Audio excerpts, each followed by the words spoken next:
You're tuned in on the Hack City YouTube channel. We're doing our first live stream on the channel since our huge bump in subscribers. A lot more people tuning into the content that we have on our feed. So we thought fantastic timing right now. We've got two huge college football headlines that we want to hit on and talk about. And then we're also going to be answering some listener questions that were sent to Ryan via Twitter. So stay tuned for that. If also you would like to send some questions, feel free to drop them in the chat, in the comments, and we will get to them. So, Ryan, the first thing I want to hit on is the recent news that popped up about an hour and a half ago that Pitt wide receiver, the Biletnikoff Award winner, Jordan Addison, who entered the transfer portal, was rumored that he was going to go to USC. Then it opened up to USC in Texas and a couple other schools, has decided that he will be playing for the USC Trojans this upcoming season. So the first thing I'm thinking about here with a guy like that, who is ultra talented, somebody who is going to be a top 5 wide receiver in this year's upcoming class, leaves a team that was a decent offense, a first-round quarterback. Some might argue that Kenny Pickett was a first-round quarterback because of Jordan Addison. But nonetheless, he's stepping into a better situation, an offense that is going to be high-powered, an elite quarterback. What does this, from the Jordan Addison perspective, what does this do for him as a player and ultimately as a prospect now that he's there? I mean, as a prospect, nothing, to be honest. I mean, he was going to be a high volume guy for Pittsburgh too. I mean, he's playing in the ACC. It's not like you're a huge bump of a conference. You're going from the ACC to the Pac-12. This was a monetization thing. Like, this was the fact that, like, hey man, you had the opportunity to cash in on your name, image, and likeness, and I don't blame him at all for it. I mean, he played the system perfectly. He went into the portal and he created a bidding war between Texas and USC and other schools, and he cashed out, man. Like, good for him. I mean, he basically is a professional wide receiver, right now, which is pretty crazy. So I don't think this helps his draft projection, though. I really don't. I think this is a full benefit for his individual, like him and his family are going to benefit the most out of this. And I think he played the system perfectly, to be honest. Yeah, I totally understand how it's not really going to affect his draft stock. I want to get the full confirmation on who or what he ended up getting. I want the full confirmation on what he actually got, because there was a rumor that he got like a house in Southern California and Los Angeles. I'm kind of curious where they put him, but that's worth a couple $1 million. They hooked him up with all that money, obviously, in the $3 million deal. But if we're just taking a look at the entirety of the class, he still, like you're talking about, still projects as being a top 5 guy. I mean, Jackson Smith-Njigba is in there. Kayshon Boutte is in the conversation as well. I love that name. I love that name. Sorry, Boutte. It's so funny. You're the one who's older than me, and you're giggling at that like you're. Is it pronounced Boutte or is it Boot? I don't know. I'm asking you. I think it's Boutte. That's fantastic. I bet you were losing your mind at General Boutte then. Oh man, that's the best name of all time. General Boutte, a quarterback named General Boutte going to Oklahoma. Absolutely, man. Fantastic content. All right, we have a comment from D-Rock Irish. No surprise, Addison to USC was just laying smoke down to get the NIL heat off LR.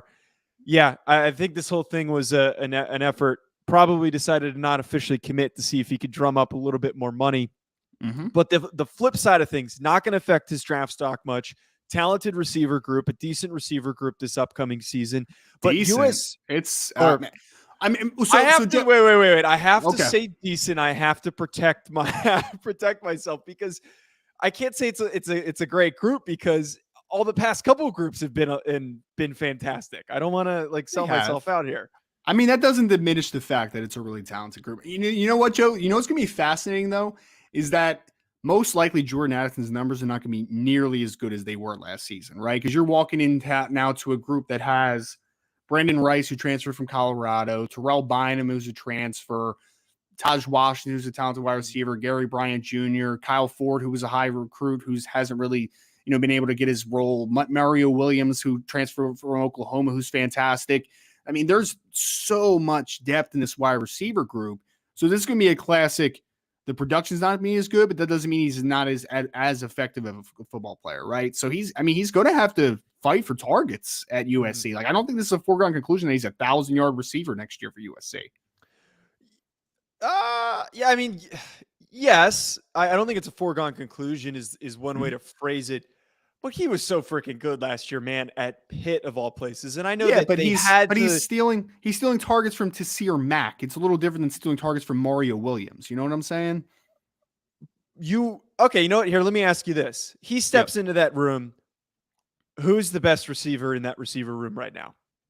I mean, it's him right now. I could argue, though, that Mario Williams is higher upside than him, though. I could argue that. But, I mean, my point is that there's a lot of mouths to feed now. I mean, Brandon Rice is a really talented wide receiver out of transfer from Colorado.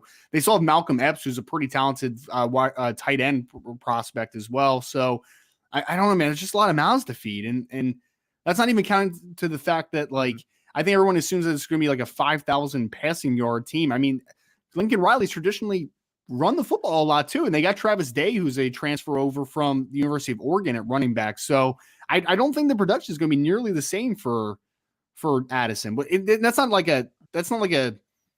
not a negative technically though. Right. I mean, cause again, he could be a better player next year and not have the same production. He's not going to have 1,500 yards next year for USC though. There's no chance. I would argue though that this is the best receiver group that Lincoln Riley has ever had. And I know that he had a team that had Hollywood Brown and CeeDee Lamb on it. Sure. I believe they were there at the same time. They were. This is the best receiving group that he's ever had. Deepest. And while Travis, is it Dye or Day? Travis Dye. Okay, Travis Dye that they added, strong running back. They also already had some good running back depth. I mean, I would argue that maybe Lincoln Riley might alter his approach for play calling. Like, do we think that this might be a more of a pass happy team because he knows what Caleb Williams is a good runner too. We kind of, it's easy to forget that. I don't know, man. I see that offense and I see so much explosiveness. I understand not wanting to jump ahead too much, but it really, really is a dangerous group. No, it's a really dangerous group. And I just wanted to send shout outs real quick. D-Rock Irish is also is a follower of Irish Breakdown, Joe. So D-Rock, I appreciate you hopping in here tonight in this different chat. It's fantastic, man. Yeah, appreciate grabbing some of your crossover listeners. So D-Rock asking, with the depth so deep at USC now, do you think some of these flight receivers will get frustrated and transfer when they don't get the play/catch time? 100%. I mean, it's possible. I can't pinpoint who that guy is going to be or who those guys are going to be that decide to take a step back and leave. It's probably going to be someone random. It might just be who gets double teamed the most or who gets the most attention. It's probably Kyle Ford's a redshirt junior, so he's not even a younger guy, but it's maybe a Kyle Ford or the odd man out in that quartet of talented receivers that I talked about, the Brendan Rice is, so even though he's transferring in now, Gary Bryant Jr. is a junior that and then maybe it's even I would hope that CJ Williams doesn't come into the equation as a true freshman and think that hey, I'm playing over all those guys. I think he kind of has the understanding that it's a really talented room. So, but I mean, this is the world we live in now. People just put their names in the portal anytime basically, and they're out of the door. So yeah, it's very possible, D-Rock. I think that I would say it's likely that somebody transfers at some point. I would take that a step further. I wouldn't say it's possible. I think it's going to happen. It is highly likely that one of those guys is going to be malcontent with the amount of touches that they're receiving, exactly as D-Rock completely laid it out for us perfectly there. Someone is going to get upset and they're going to decide to leave. It's not only is it in the modern era of NIL and transfer portal, which allows for this stuff, but let's think of what program it's at. It's at USC in Los Angeles. When have those guys ever properly handled themselves in a mature manner? In a circumstance like that. I mean, you're a big California guy, so why don't you tell me about it? No. I am from New Jersey. I am a Notre Dame fan, so I am speaking from my East Coast Notre Dame background. I will not give these USC guys a benefit. I will not take that slander to be called a California guy. I will not do it. I mean, hey man, this is what college football is now. It is a glorified instant gratification or I'm out of here type of situation, right? So yeah, I think that there is a likelihood that one or two of those receivers are out of the door after this season. I mean, it's highly likely. I would just also like to say that, as they continue to add incredible talent at wide receiver and at running back. I mean, I mentioned Travis Dye, I didn't even mention Austin Jones, who's a pretty talented runner that was transferred from Stanford as well. This offensive line's bad, man. So you're going to need all the weapons because it's not going to hold up to. I mean, they have Andrew Voorhees, who's a decent guard. Everybody else, I mean, man, like I don't know any of these guys, to be honest. Brett Nealon is like an okay center. He's nothing special, though. I mean, they're going to have to get the ball out of their hands quick, which in the Oklahoma offense is possible, but like, I don't know, man. I think, and that's the same thing at Texas right now, too, with all the receivers that they're getting transferring over. I think that people are kind of underestimating the fact that, like, hey, man, you kind of need to protect Caleb Williams at some point, though, you know? In college football, I think we overlook the importance of offensive linemen. The teams that typically have the best offensive lines do the best, and that's why sometimes we will see random teams like Arkansas is a really good example last year. They had an elite offensive line. They had one of the best statistical offensive lines in the entire country last year, and that was why they were so good last year, out of nowhere. They're typically not a strong SEC program, but what made them good is that they had Traylon Burks, a good run game, and KJ Jefferson, but they were buoyed by the fact that that offensive line was so good. So I don't think we need to really jump to that conclusion that this team is now elite. And that was kind of what I wanted to ask you, Ryan, and talk about now. What's the ceiling for this team? Does this put this team over the top? I think it's significantly going to be more explosive offensively to the point where they'll be competing for a Pac-12 title. I think that they're going to be in that conversation in the Pac-12 South. This is not a playoff team, though, and I think that's where everyone immediately is jumping to. Yeah, I think that's the ceiling, is competing for a Pac-12, to be honest. I mean, look, it's very, and I like the Arkansas reference there, because I mean, who would have thought that Sam Pittman, as a former offensive line coach, values offensive line in Arkansas, right? Like, wow, what a stretch there. But I'll say this, man, and we've talked a lot about this on Irish Breakdown podcast about USC. Incredible offensive talents, there's no doubt. I think we need to pump the brakes a little bit on Caleb Williams, though, because he's a really talented quarterback, but he's only going to be a sophomore. So, like, we need to see him too. Yeah, we need to see him play a little bit, right? The offensive line's not very good, and the defense is going to be bad, man. If you're telling me that this is in a 7-on-7 tournament, I'm like, cool, man. USC can probably play with anybody in the country. But the fact of the matter is you know how important it is, offensive line and defense. You don't have either one right now in USC, very unproven on both accounts. So I think that their ceiling's probably like 9-3, to be honest, like 8-4, 9-3. I think they're going to be a good football team, but I mean, much better than last year, obviously, but definitely not a playoff team. There's no chance, in my opinion. No chance. Definitely not a playoff team. I have to give them a little bit more credit, considering, because like, who are they competing with in the South? Like UCLA, do we think that they're going to be really good after last year? I'll say UCLA is going to be a lot better than last year. I think they're going to be a competitive football team. USC should be better on purpose. DTR coming back? Yeah, he's back. They have Charbonnet coming back at running back, obviously, who you're a big fan of, suddenly. And Chip Kelly, I mean, Chip Kelly does a really nice job offensively. So I think that they're going to be a much more competitive team this year. But, I mean, USC is better on paper, in theory. And ultimately, whoever they have to compete with from the North, I mean, Utah and Oregon's going to beat up on each other. So they have to go through one of them. Utah is going to be a good team, though, next year, I think. Oregon, I don't know if they're going to be as good as we believe. What do you mean, man? They got Bo Nix. What are you talking about? Dude, but that's my point, is I think that they need to kind of get into the Dan Lanning era, because they didn't lose a ton of players. They lost Kayvon Thibodeau, which is really, really important. They lost Verone McKinley. They lost Travis Dye.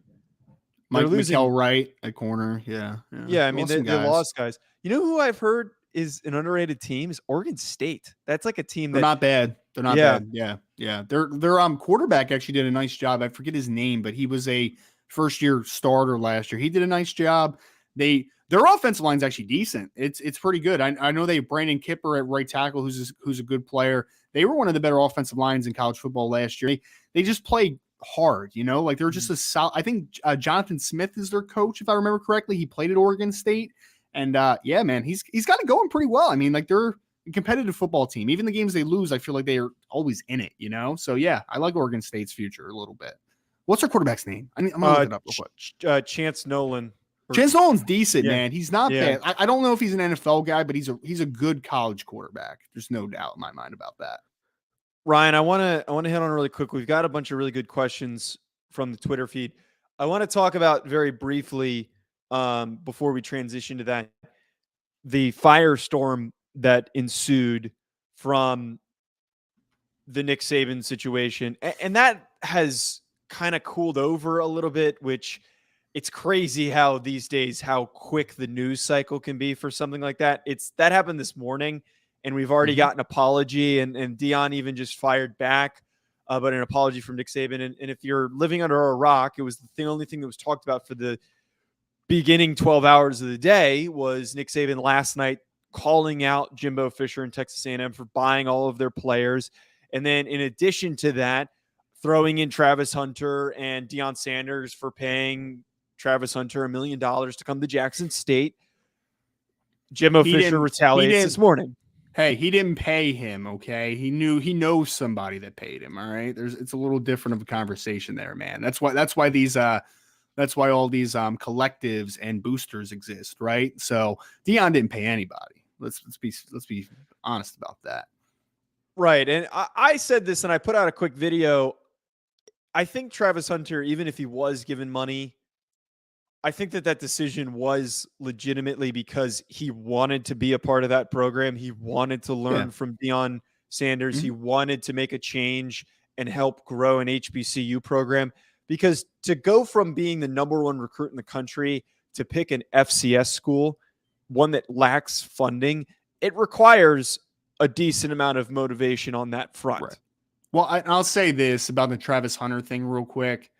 So he gets the $1 million deal. I think that's through Barstool Sports, right? If I remember correctly. And there's no confirmation, and Deion declines it, but right. Okay. So either way, so there's a $1 million deal. You can't convince me though that if Jackson State had the ability to give him $1 million, that Florida State couldn't have given more, right? Like I just do not believe that. So I don't think it was fully driven upon money. I think money was a part of it, obviously, right? But I don't think it was just because he got the most money from Jackson State. I'm sure he could have driven up the price at a different institution, right? So the whole feeling about the event, like the whole back and forth though, I mean, first of all, and I'm not going to excuse Nick Saban for a second. I'm not. Why did you have to say what you said? It's dumb that he had to say it. Like he said the thing about Travis Hunter, and then he takes the shot at Texas A&M, and it's a little immature. Like, to be honest, if we're it was a dick measuring contest last night and this morning.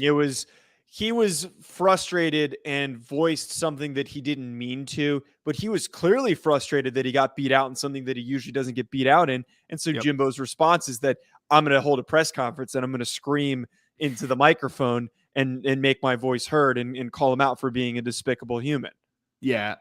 I'll say this, Joe, out of all the stuff that we saw, the back and forth, man, I thought it was a bad look for Jimbo Fisher, man. I really thought it was a bad look because you know why? It was so impulsive, and I feel like he just went in there and he was just way too emotional, man. Like, I think that there's a classy way he could have went about this and been like, we take offense to this, and we're trying to do things the right way, and even if it's a lie, I think you could have presented yourself in a much different fashion than how he chose to present himself. You know what it reminded me of? And I obviously was far too young, or maybe not even born at all, to have remembered the event. But I know, so back in the day when Bobby Knight, the Indiana head coach, got fired, it was for freaking out at a kid who addressed him as Knight in public. And then he got fired, and ESPN aired an interview with him immediately, very short after. And instead of him cooling down and apologizing and acknowledging that he did something wrong, he was visibly upset and he deflected the entire interview and it made himself look worse. And I don't believe he got hired after that. I might be wrong on that front. It reminded me of that in the sense that Jimbo was just so pissed off that he had to go in there and throw out as many negative comments as possible at Nick Saban. I mean, the whole thing is just, it's so stupid. It's so silly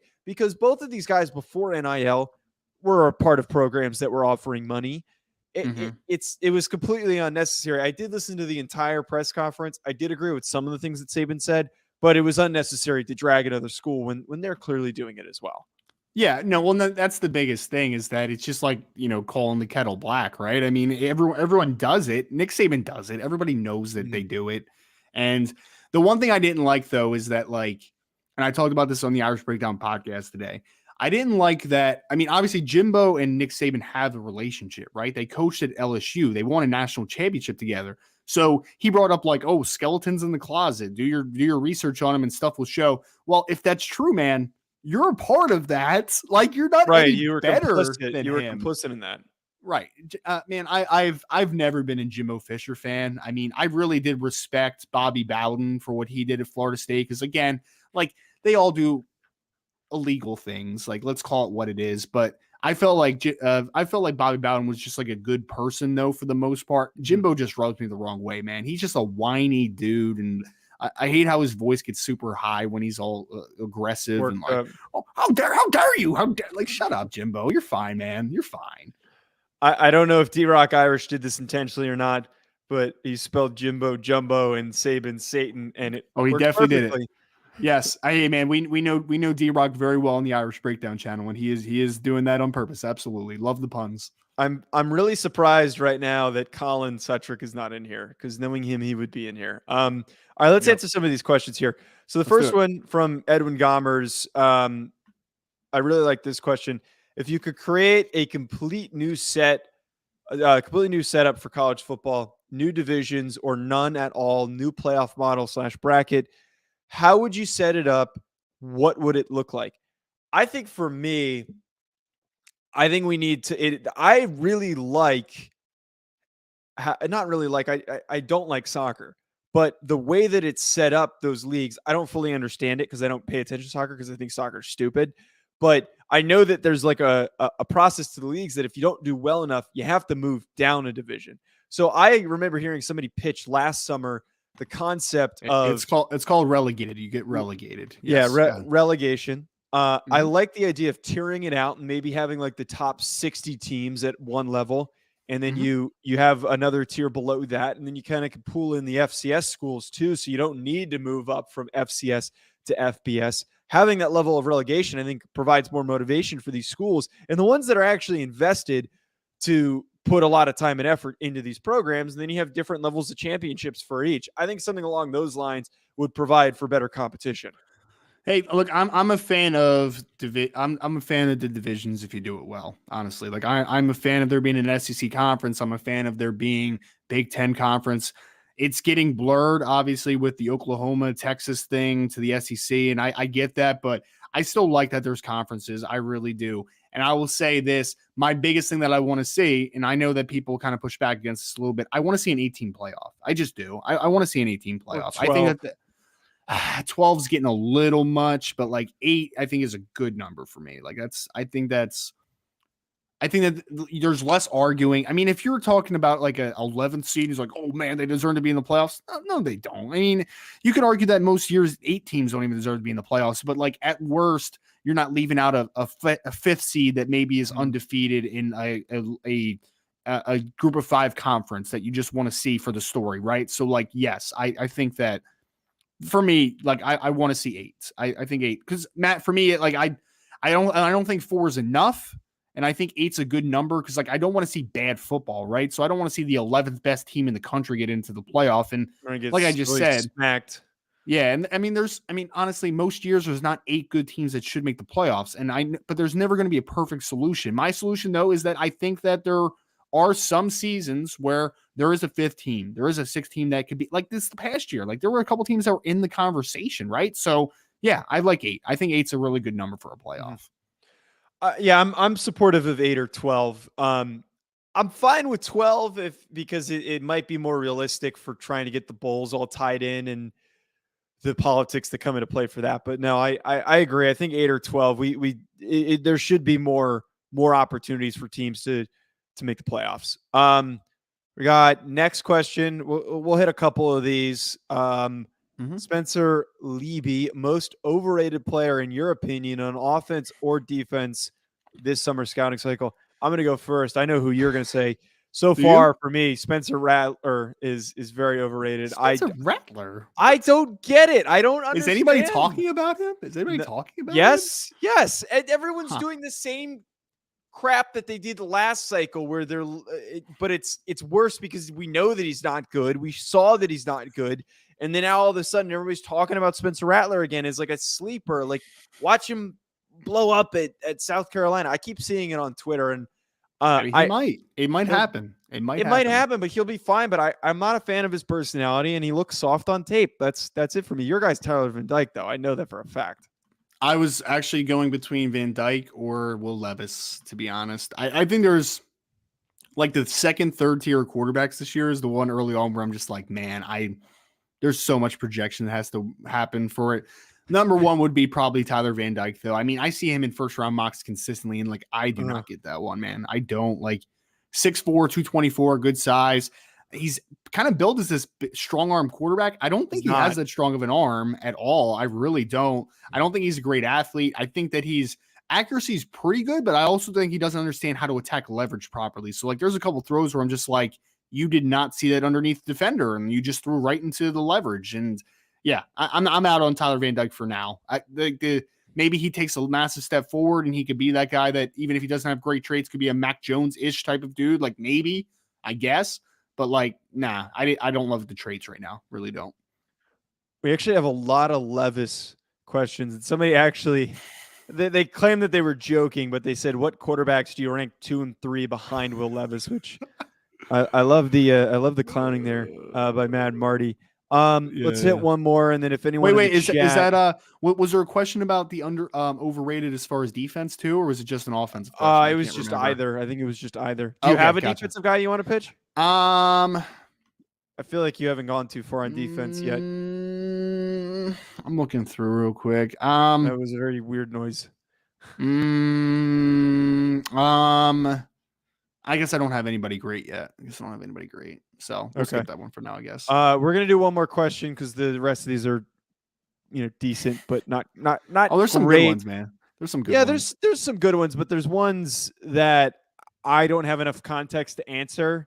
And now that I'm watching tape, I'd like to answer the ones that I can answer and not just sit here while you. No, I'm not being lazy. You're a lazy draft slug. I don't have as much time. I've been watching two guys a night, man. I've been ripping through these prospects. I pointed the wrong way. I would say that, folks, that's why we got a person that gave us a 1-star review because it's explicit right there. That's why. Because I said shit like once, and someone got upset. Which, yeah, you're a grown adult. Come on, we've been to. I also got yelled at Notre Dame for yelling the F word because I was inebriated, but that's I got my brother-in-law's from Scotland, and we went to watch a Sixers game a few weeks ago at a bar, and he got shushed at the bar. It was fantastic. It was great, man. Wait. What was he doing? What did he say? I mean, he was just cursing, he was just like, these effing guys, man. Let's go, Embiid, you effing bitch, or whatever he said. I forget what he said, man, but he said some inappropriate things. I'll just leave it at that. I love it. I need to meet this man. All right, last question that I want to get to. Anyone who's tuned in that wants to drop a question in the chat, feel free to, and we'll try to get to it before we finish. Where was that question? Oh, Jason S. Allen. How many first-round caliber offensive linemen in the 2023 class, if you had to guess now, and who? I'm going to let you take the lead on this one. First round caliber. I think Peter Skoronski from Northwestern's NFL first round caliber. I don't know if he's a guard or a tackle yet. I'm going to be very in between on this guy. Blake Freeland for me from BYU is an offensive tackle that I think is going to be first round caliber if he takes a big step, in my opinion. Other than that, there's nobody. I mean, like Zion Johnson from Miami could take a massive step, I guess. Paris Johnson from Ohio State's got a lot of talent, but there's only two players right now that I'm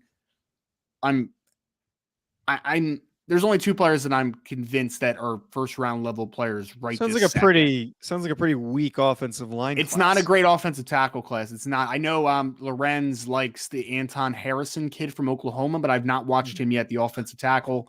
Offensive guard, I would say, I'm just looking at the list real quick. There's no offensive guards. It's There's it's a center year, which is when is the last time we've had a center year? And Jarrett Patterson, who I saw, was it you who published the article about him? Yes, moving to guard. Yeah, is he going to move to guard?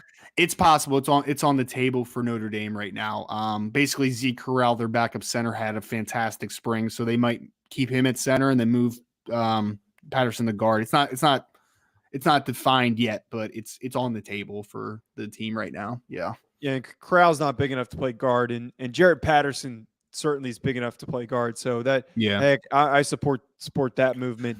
But real quick. So that's two tackles. Patterson possibly from Notre Dame. Stromberg, yes, from Arkansas. That's my favorite lineman in college football, man. He's so good. And then the last guy that's a possibility is Cedric Van Pran from Georgia, the center. But I'll say 4 guys right now. I'll say 4. Okay. Which is a lot less than last year. We saw a lot of guys, and maybe it was some forethought by these teams a little bit, trying to overdraft, like Tyler Smith going to the Cowboys where he did. Good mention by Matt Robinson though. That's John Michael Schmitz from Minnesota. He's a really good player, Matt. I don't think he's quite a first round player, but he's very good. I agree with you on that. Yes. Matt had a good question. Again, anyone else who wants to drop any in before we wrap up, we'll go until we're out of questions here. Matt Robinson asks, are teams who didn't grab a top end tackle and last 3 classes going to regret missing out? The Wirfs, Wills, Slater, Sewell, Neal, Crosshairs.